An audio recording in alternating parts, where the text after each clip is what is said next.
Calculation of profits, section 198. So in 197, we saw the overall remuneration cannot be more than 11% of the net profits. Now, what are the net profits? They have said ki as per section 198. So this is how the net profits are to be calculated. So while calculating net profit, these things are to be added to the gross profit and subtracted from the gross profit. Apart from that, no other things are to be added or subtracted from the gross profit to get the net profit as per section 198, which is used in section 197. Now, what are the things to be added or subtracted? Let's see. According to section 198 of the Act, net profits for any financial year for the purpose of managerial remuneration payable under section 197 shall be calculated as follows. First of all, credit shall be given for the sum specified in section 198, subsection 2. So the credit for this can be given. Okay. So basically in the profit and loss account, when you take down the gross profit, credit of this can be given. So you can add this. Bounties and subsidies received from any government or any public authority constituted or authorized in this behalf by any government unless and except in so far as the government otherwise directs. Basically any kind of subsidy received from the government or authority that has to be added. Then they are saying that credit shall not be given for those sums specified in section 198 subsection 3. So you cannot give credit for these things. Basically, these things are in the nature of capital receipts. They are not income as such. First is, so if credited to the P&L for having at profit before tax. So if already credited, then subtract that. So for example, if they have given you a net profit, if they have given you a P&L account in which they have already credited these things, okay, less that. So remove that from the net profit. So basically, we don't add these things. So if added, subtract these things. Firstly, profits by way of premium on shares or debentures. Basically, when shares are issued a premium, so any premium amount cannot, if you have credited, less, because that is again in the nature of capital receipt. Again, unless the company is an investment company. So profits by way of premium on shares or debentures of the company, which are issued or sold by the company. Issued or sold means when the company is issuing new shares. That is called, again, they can issue at a premium. Sometimes there is offer by sale. That is, there is one more method of issuing shares to the public, is that either you issue totally fresh shares or you do offer for sale. That is, you are holding 100% shares in a company. Of that, maybe 10% you are selling. That also you can sell at a premium. So just now recently, before the pandemic started, SBI cards IPO had come. SBI cards. So SBI was holding almost 100% in the SBI card company. So they offloaded like 10 to 15%, I guess, to the public. That is offer for sale. So it was not a fresh issue. It was an offer for sale, where the promoter sells his stake, dilutes his stake in the company. So issued or sold. So any premium is basically a capital receipt that is credited to the securities premium. Profits on sale of by the company of forfeited shares, reissue of forfeited shares. That is also again a capital receipt. When you cancel the share and reissue, that time also it is a capital receipt. So don't credit it. So if credited, less. Profits of capital nature, including profits from sale of undertaking or any undertaking of a business or any part thereof. Basically, profits of capital nature, when you are selling off a business, you are selling off a business or a department, something like that. Profits from sale of any immovable property or fixed asset of a capital nature. You are selling off an asset that is not your main operating income, basically.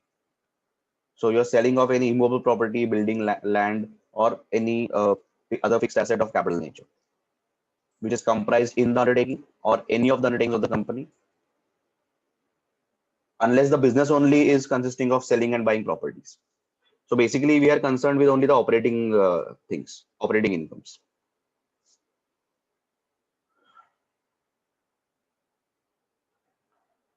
Then, any change in carrying amount of an asset or of a liability recognized in equity reserves, including surplus in P&L on measurement of asset or liability at fair value. Basically, they are saying ki any change in the carrying value. So there is a revaluation in the assets or revaluation in the liability, which is again recognized in the reserves. Like we pass the entry if the building is revalued. So we pass the entry building to revaluation reserve. So don't take that also. Any amount representing unrealized gains, notional gains, revaluation or revaluation of assets. Any unrealized gains. Something like a interdepartmental transfer. So company has transferred from one department to another department. So that is maybe they have transferred at a profit or something. They have transferred some goods from one department to another at profit.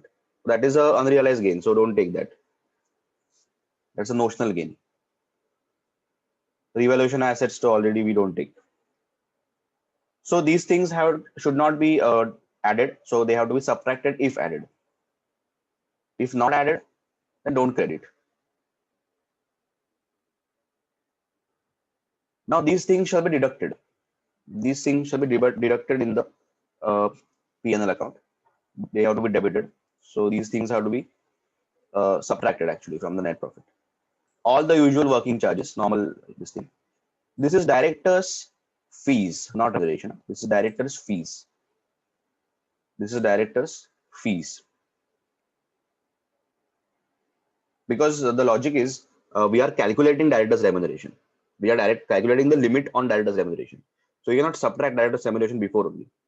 Plus 197 also says while calculating net profit, it has to be before deducting director remuneration.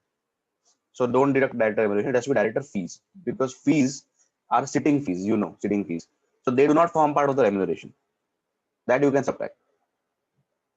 Bonus commission paid payable to any member of the company staff or to any engineer, technician, person employed or engaged in the company, whether whole-time, part-time, basically bonus commission. Now, any tax notified by central government as being tax in nature of excess on abnormal profits. So excess profit or abnormal profits वर जो tax आहे तो, this is not normal income tax. जर गव्हर्नमेंटने notify केलं तर, म्हणजे असं काही तुमचं काही abnormal प्रॉफिट झालं एका वर्षी, गव्हर्नमेंटने त्याच्यावर टॅक्स तुम्हाला भरायला सांगितलं तरच. नॉर्मल इन्कम टॅक्स सबट्रॅक्ट नाही करत आपण. Okay, basically we want net profit before tax only. So हा ॲबनॉर्मल प्रॉफिट्सचा टॅक्स आहे, वेगळा टॅक्स आहे, हा स्पेशल टॅक्स आहे. Again any tax on business profits impose for special reasons, असं काय असेल तर वगैरे ते लेस करायचं. Interest on debentures, interest on loans, mortgages executed, interest on unsecured loans, expenses on repairs, whether to immovable or movable property, provided they are again not of capital nature.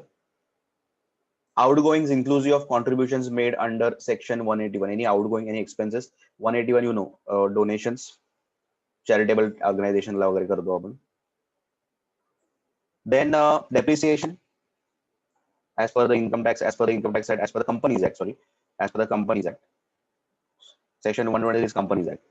Then the excess of expenditure over income, which had arisen in computing the net profits in accordance with this section in any year, insofar as such excess has not been deducted in any subsequent year preceding the year in respect of which the net profits have to be ascertained.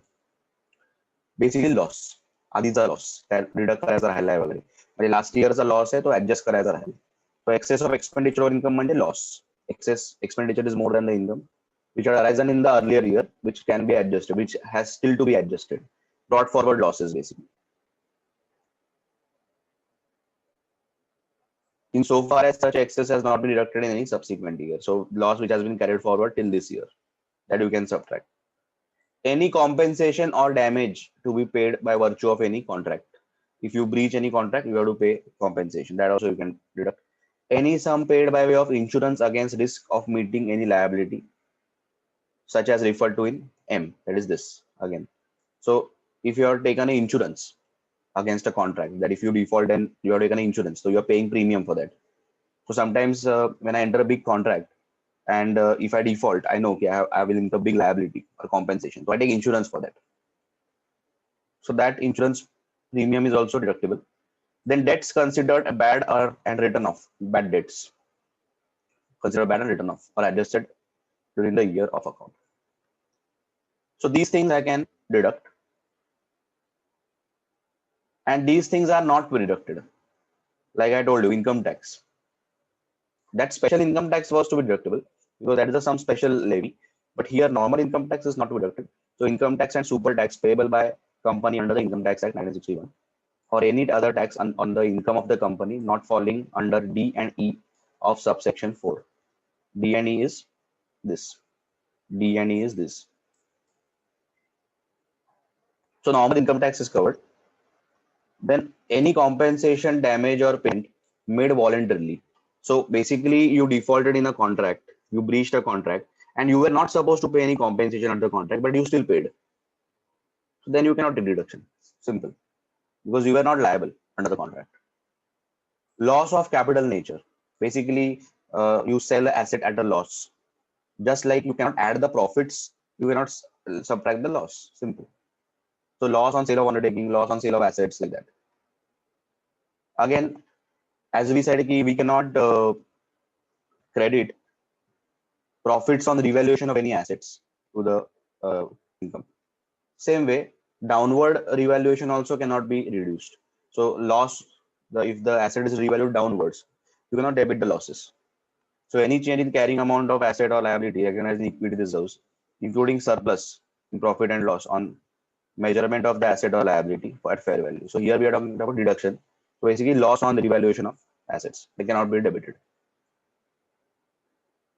So when you add, subtract these things, you will get the profit which has to be used for calculating the section 197 profits.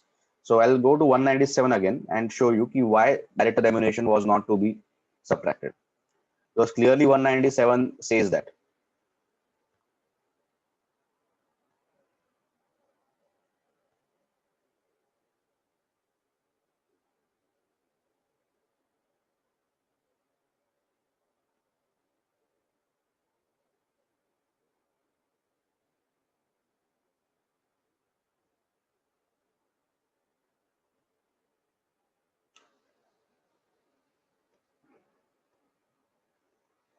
So here also they can give you a P&L account, just like I told you. For effective capital, they can give you a balance sheet and ask you calculate the effective capital and specify the remuneration to be paid. So in this case, for net profit, for 11% thing, they can also ask you, give you a P&L account and tell you calculate the maximum remuneration that can be paid when the company is in profits. So you have to calculate 11% of the net profit. So first you calculate the net profits using the things to be added, subtracted, and then you can calculate 11% of that.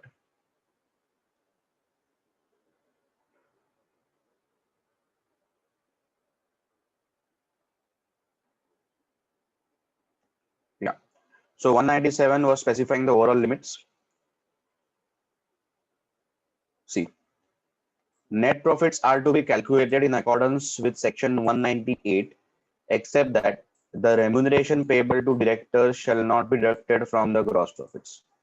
So clearly, section 197 says that the directors payable, remuneration payable directors has to not be subtracted. So there it will can be only director fees. Don't subtract the remuneration. Understood?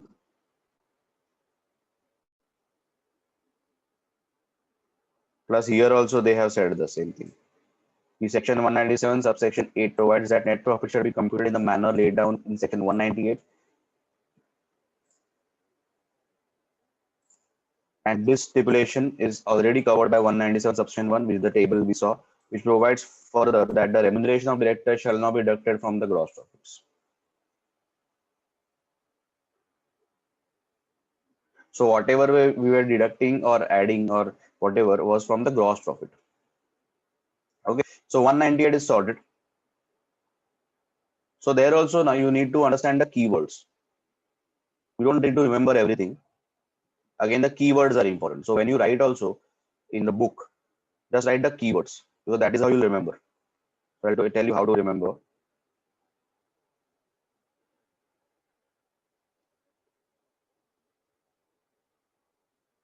So for example, in this, you can just say bounties, or you can just say subsidies received from government. That is the first point. Then here, premium on shares and debentures. Profit on sale of forfeited shares. Profits of capital nature. Profit from sale of immovable property or fixed assets. Change in carrying amount of asset liability. Unrealized gains. Then here, working charges, usual working charges. Director fees, bonus commission. Tax notified by government, or you can just say tax on excess or abnormal profits. Tax imposed on profits for special reasons.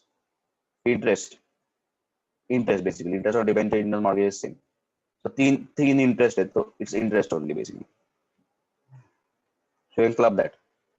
Then expense on repairs obviously should not be of capital nature. Outgoings inclusive of contribution, any kind of contribution under section 181. Depreciation as per Companies Act. Loss, carry forward loss. Compensation damages payable for breach of contract. Insurance taken for breach of contract. Bad debts. Not to be deducted, income tax, super tax as per the Income Tax Act. Basic income tax. Then compensation damages which are not supposed to be payable under the contract. Loss of capital nature. Downward revaluation of asset. So these things you need to write. So don't remember the whole sentence. That is impossible to remember, as well as it is not necessary. Even when you are, if suppose they ask you how to calculate the net profit, so you should be able to just write the points. That is sufficient. So even if in the exam you write just the points, that is fine, because it is understood that you know the answer, that the compensation damages. So you don't have to write the full thing. Okay, it is understood.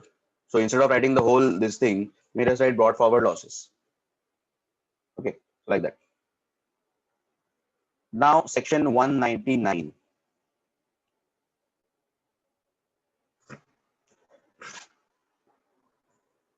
So obviously we are going by the sequence.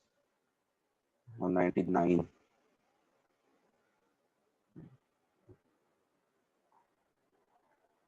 In this model also, in this chapter also, they have not followed any sequence. But we always read as per the sequence.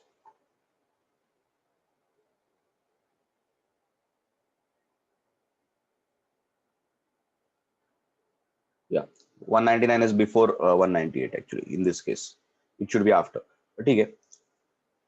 199 talks about recovery of managerial remuneration in certain cases. Recovery. Sometimes what happens is that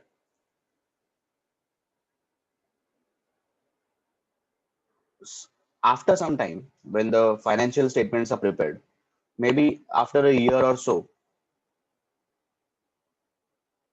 it comes to the notice of the shareholders of the company that there was a mismanagement or a fraud in the company. So for example, in 2020, it comes to the knowledge of the shareholders or the other directors and the company that in the company there was a fraud in the year 2016 or 17, or there was some major non-compliance that took place in the year 16-17. So in such a case, what happens is that they sometimes restate the balance sheet and profit and loss account for that year. They restate the statements for that period. So basically, they remake the profit and loss and the balance sheet, because now they know there was a fraud, so that the figures which are reported are wrong.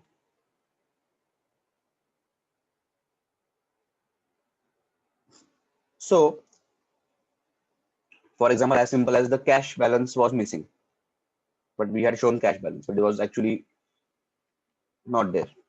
So obviously, you have to restate.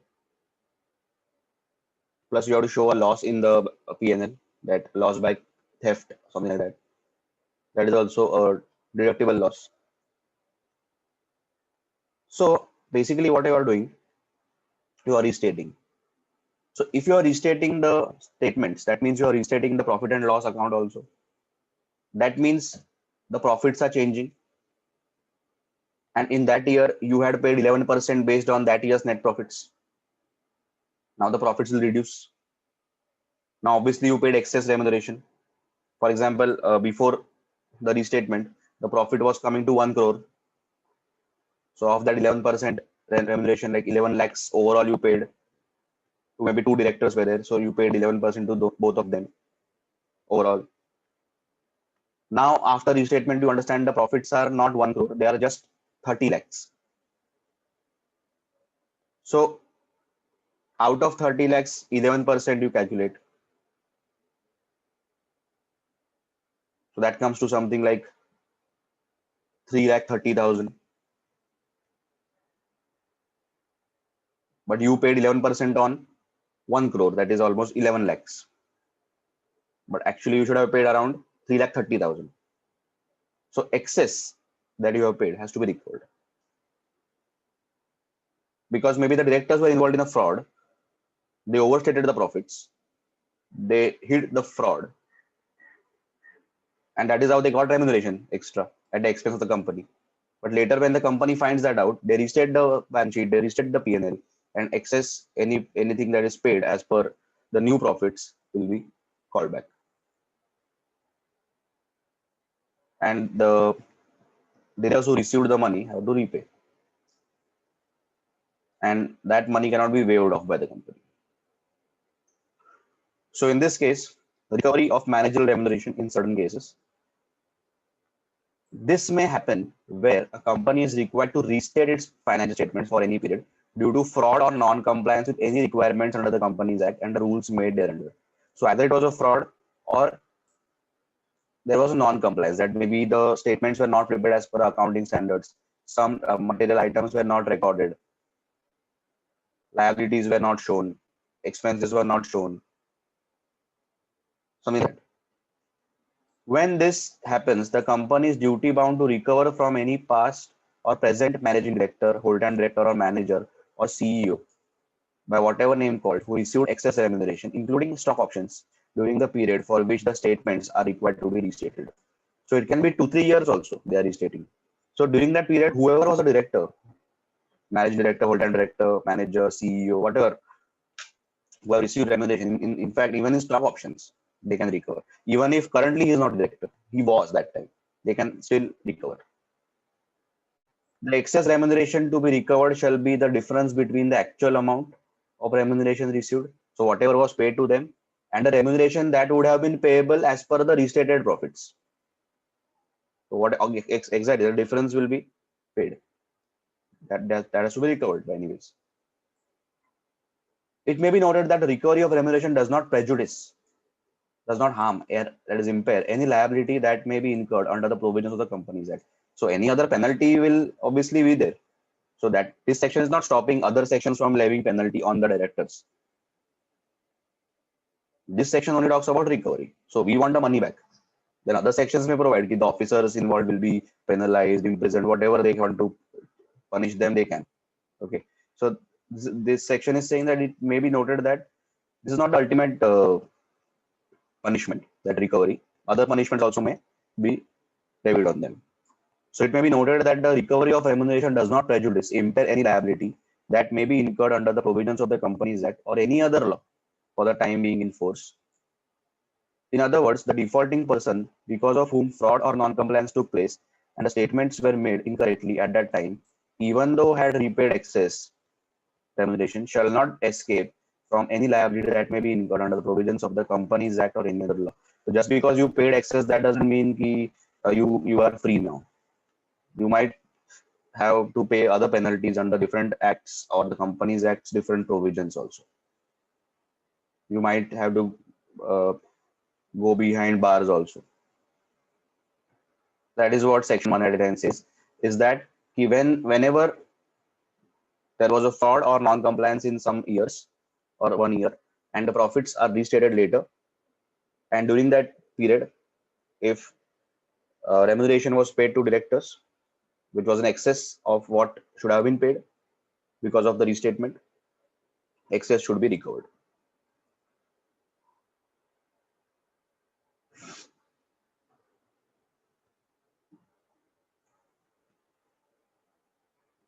Then in 197, one of the most important parts of 197 was inadequate profit wala part. Even the company doesn't have inadequate profits, you have to pay remuneration based on the effective capital. So what is your effective capital? Just we saw how to calculate that. But is that the only thing you look for?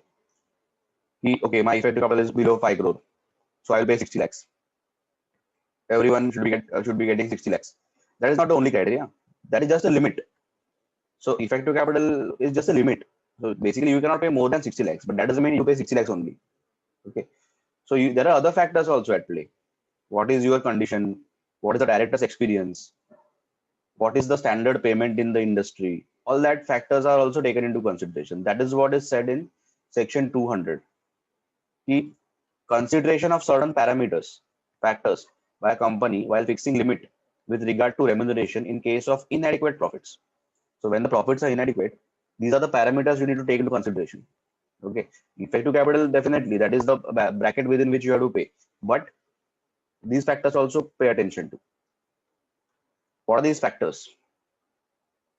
So section 200 of the act is instructive in nature. It's an instructive section. Please look into these parameters also. So according to this section, a company needs to take care of certain parameters and may adopt an administrative ceiling as it may deem fit within the statutory ceiling. So effective capital wala limit is a statutory ceiling. Statutory. Law says you cannot pay more than 60. But you can lay your own ceiling, administrative ceiling, that we will not pay more than 10 lakhs or we will not pay more than 2 lakhs. So that is only the amount we can afford based on our current condition. Especially, for example, a company like Vodafone, okay, recent example, a company like Vodafone, its CEO, okay, he has told the shareholders that I will not be taking a single penny for the next 3 years because the company is in losses. So he has said, I won't be taking money for the next 3 years till the company revives. Obviously, he must have got stock options. So the way he will be earning is through stock options. Basically, he must have shares. So if the company revives, obviously the share price will go up. So that is how we'll make money. But looking at the other parameters, maybe he took a decision or the board also told him, please, we will not be able to pay you because we have to pay so many people that we cannot pay you. And generally, good management take a cut in their own pay. Even in case of, I think, JP Morgan Chase also, when the US subprime crisis was happening in 2008, Jamie Dimon is the CEO of JP Morgan Chase. So that time he also said, I will not be taking any money till the crisis is over. So good management do that. So it's not necessarily every time they need money only. They can say, we don't want money till the company revives. So consideration of certain parameters in that, they are saying, according to this section, a company needs to take certain care of certain parameters and may adopt an administrative ceiling, that your own ceiling, that the company's own ceiling, which is within the statutory ceiling with regard to fixing of managerial remuneration where it has inadequate or no profits.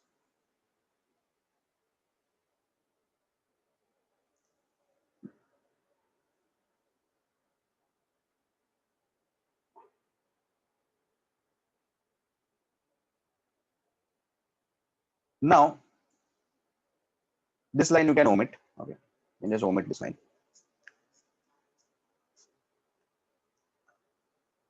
Then section 200 states that notwithstanding anything, this is a section 200 states that notwithstanding anything contained in this chapter, a company may, while according its approval under section 196 to any appointment or any remuneration under section 197 in the respect of cases